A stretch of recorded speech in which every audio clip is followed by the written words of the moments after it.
Alors je m'appelle Georges Martin, je suis entraîneur sur le pôle France de Bordeaux, avec quelques athlètes de haut niveau que vous devez connaître.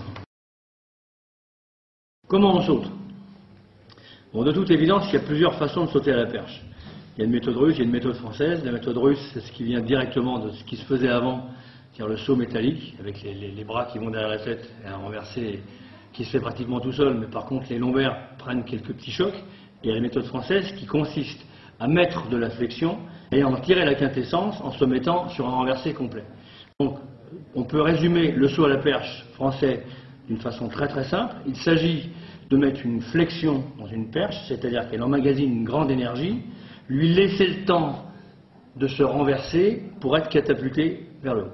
Ça, c'est la méthode la plus simple qu'on puisse envisager. C'est les bras qui mettent de la flexion dans la perche. Le renverser, c'est la fermeture, c'est-à-dire qu'on pousse la perche vers l'avant pour la faire. Donc, pénétrer, avancer, et ensuite on appuie pour mettre les pieds les plus hauts possibles. D'accord. C'est ce qui s'appelle la fermeture. La course d'élan, il y en a des multiples. Il y a des gens qui aiment bien partir lancé, il y a des gens qui aiment bien partir arrêté, il y a des gens qui préfèrent avoir un pré-élan. L'essentiel et le plus important, c'est d'avoir de la vitesse sur les 4 derniers appuis. Il y a une chose qui est très très importante, c'est d'avoir le minimum de déperdition possible.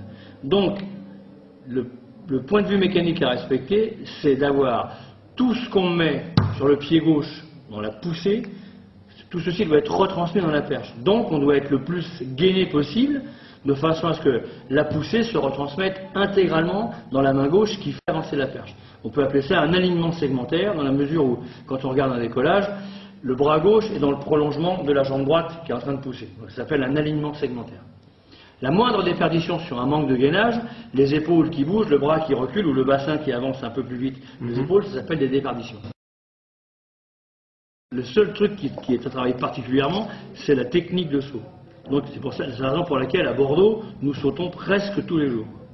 On a la chance d'avoir un climat sympathique, donc en septembre on attaque déjà à sauter lundi, mardi, mercredi, jeudi on fait musculation, vendredi on saute, samedi musculation. Donc on a un entraînement qui est pratiquement 6 jours sur 7. À Bordeaux, on saute beaucoup. Dès qu'on rentre en salle, on ne peut plus sauter que le mardi, le mercredi et le vendredi. Mais ça fait déjà 3 séances. Ça, c'est les choses principales. Il faut beaucoup sauter.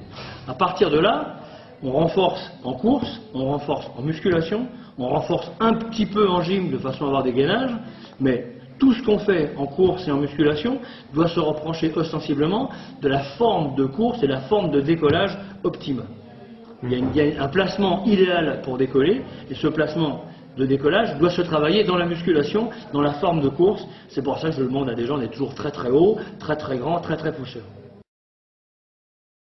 À Bordeaux, on fait échauffement sur entre 10 minutes et 20 minutes de football. Ah ouais. Ensuite, on s'échauffe sur des petites perches pour commencer à trouver le geste juste. Donc l'échauffement sur petite perche permet d'échauffer le haut, que le football n'a pas échauffé. On fait des petits sauts sans trop de danger. Une fois qu'on est chaud, on peut faire une escalade de perche en ce qui concerne et le levier et la dureté de perche.